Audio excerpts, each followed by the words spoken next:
I'm Lise Howard. I'm a political scientist. I'm a professor here at Georgetown, and I am a student of peacekeeping. Today I want to talk about peacekeeping because I've been studying it for more than 20 years. I want to talk about the origins of peacekeeping, success and failure rates in peacekeeping operations. I want to talk about how peacekeepers use power and distinguish peacekeeping from warfighting. It's important to get a handle on what's going on in peacekeeping because peacekeepers are the most numerous type of troop in the world today in conflict zones. There are nearly 100,000 peacekeepers deployed in 15 different conflicts across the world. Peacekeepers save millions of lives, and they're the best method we've devised to help in those transitions from war to peace. They're the best way we've come up with to secure the peace, especially after civil wars. So I want to start today by talking about my favorite disruptor and the person who came up with this idea in the first place, and that is Dr. Ralph Bunche.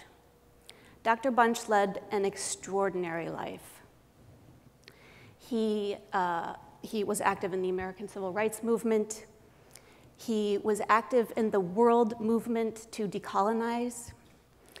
He helped to draft the Universal Declaration of Human Rights. He worked alongside Eleanor Roosevelt in drafting this document that enshrines our basic moral principles that as human beings, we all enjoy the right to elect our representatives, the right to protest those representatives, the right to life, liberty, security, the right to freedom from want, the right to freedom of religion. These basic noble ideals that lie at the foundation of every just, free, and open society. So after World War II, a conflict broke out in the Middle East.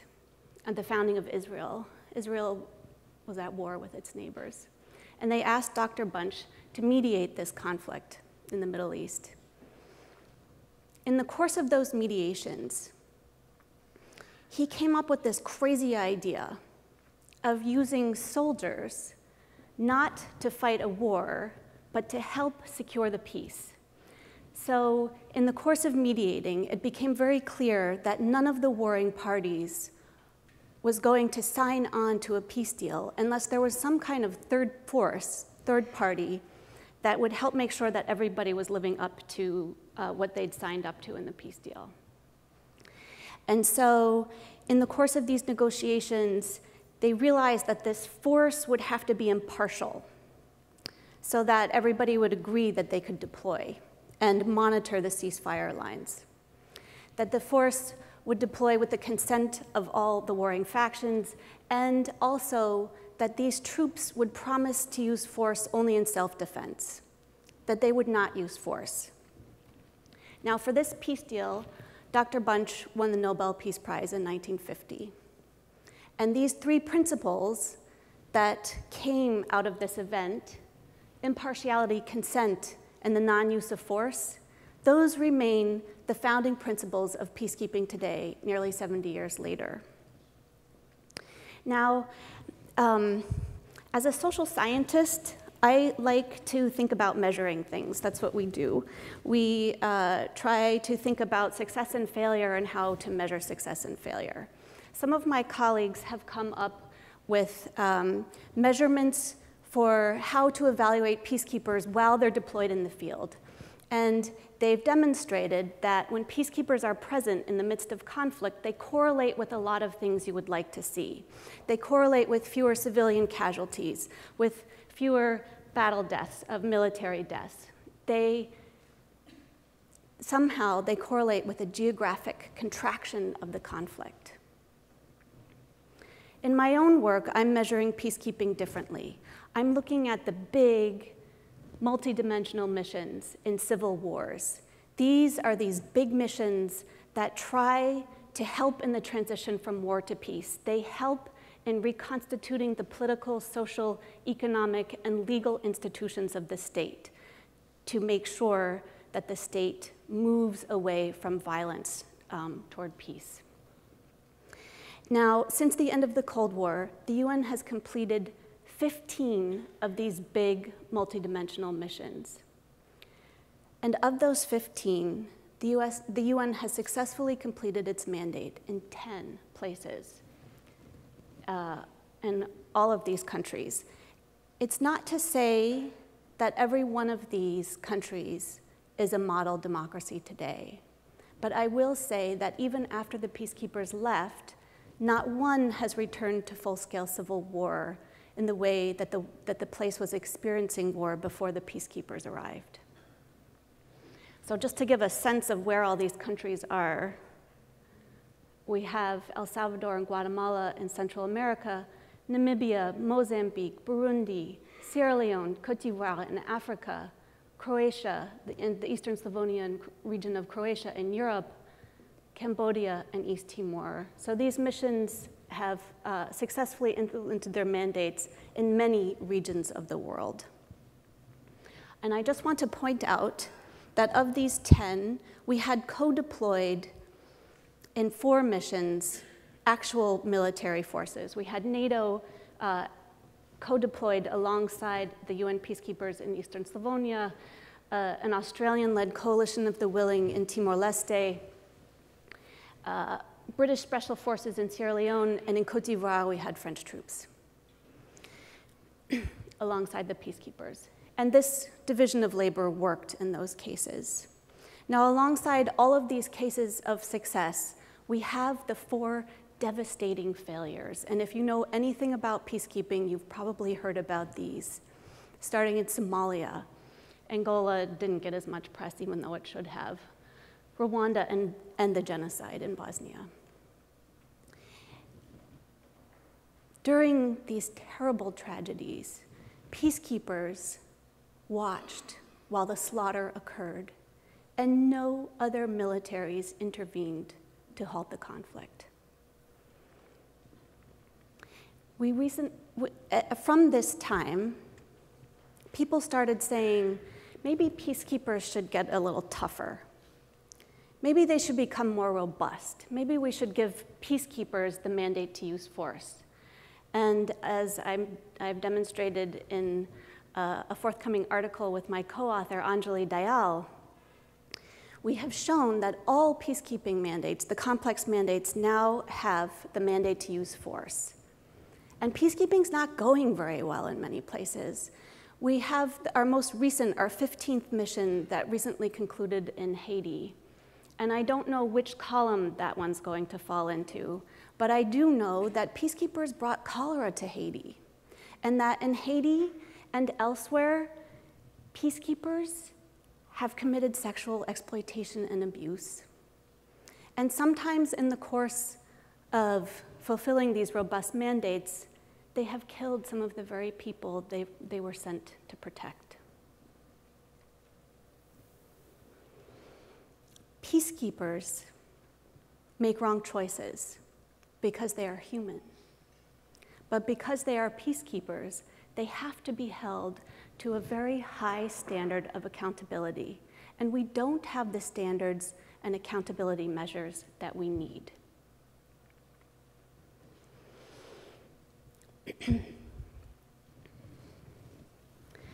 When peacekeepers don't practice what they preach, they undermine their primary source of power, which is the power of persuasion.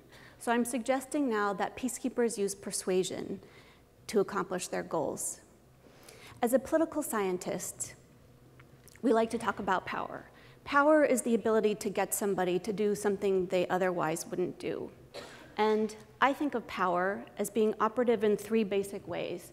We have persuasion. I use my words. This is what TED Talks are about, right? I use my words to persuade you. It is not material in nature. We have 2 other basic forms of power: inducement and coercion. Those are both material. It's about carrots and sticks. Inducement is about giving carrots and taking them away and forming institutions to shape behavior. Coercion is about the stick. I see these three forms of power operating in a lot of different places in a lot of different ways. As a parent, I can say that I've tried them out on occasion. Just kidding about the last one.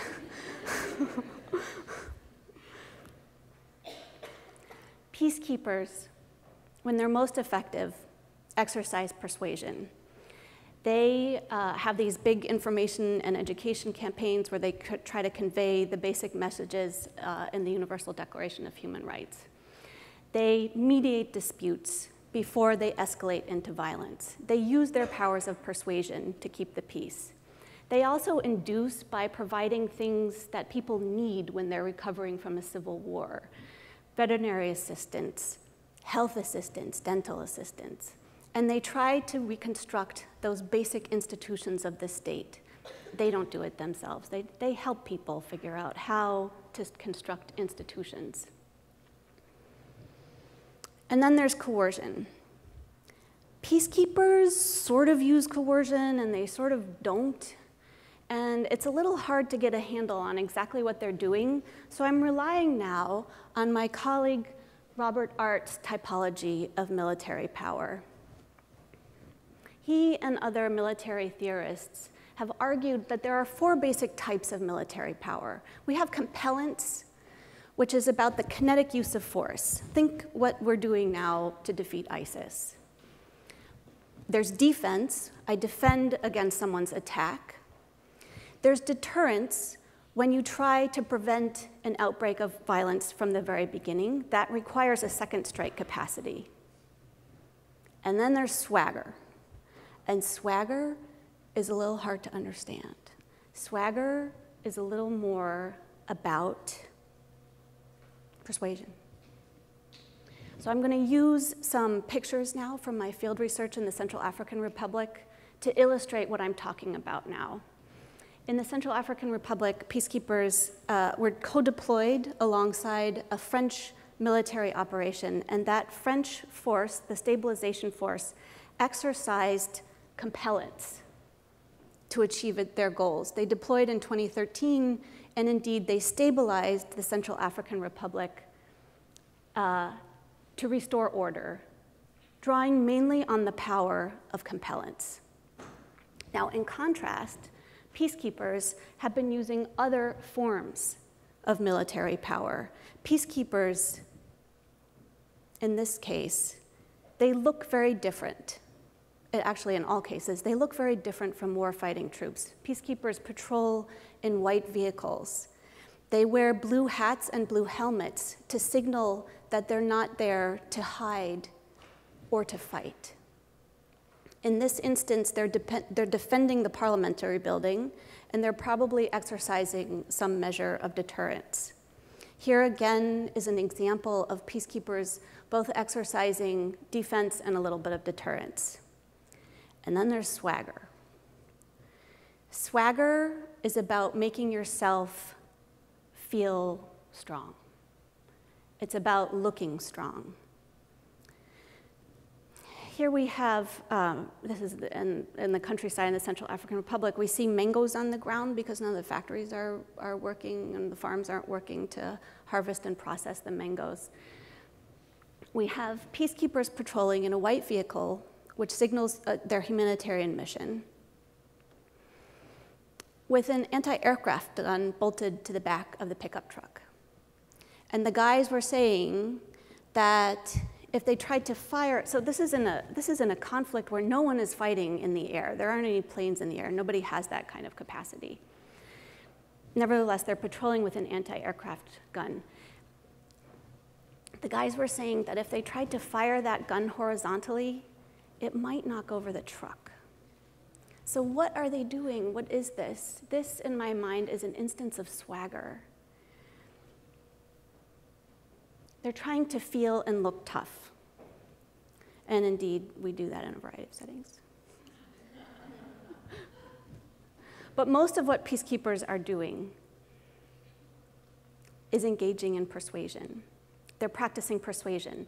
They're patrolling on foot, they're mediating disputes, They sit at contentious intersections between rival groups. They're often more like gangs than full-scale rebel forces. They do their best to protect civilians. They mediate disputes before they move into violent conflict. Peacekeeping is not warfighting. Militaries have proven effective at using the power of compellence. Peacekeepers have proven effective at using other forms of power short of military compellence. Peacekeeping is most effective when it holds tight to those ideas of impartiality, consent, and the non-use of force except in self-defense. When peacekeepers hold tight to those noble ideals enshrined in the Universal Declaration of Human Rights, they have and may continue to accomplish their goals. Because, as Ralph Bunche argued, hearts are strongest when they beat in response to noble ideals. Thank you.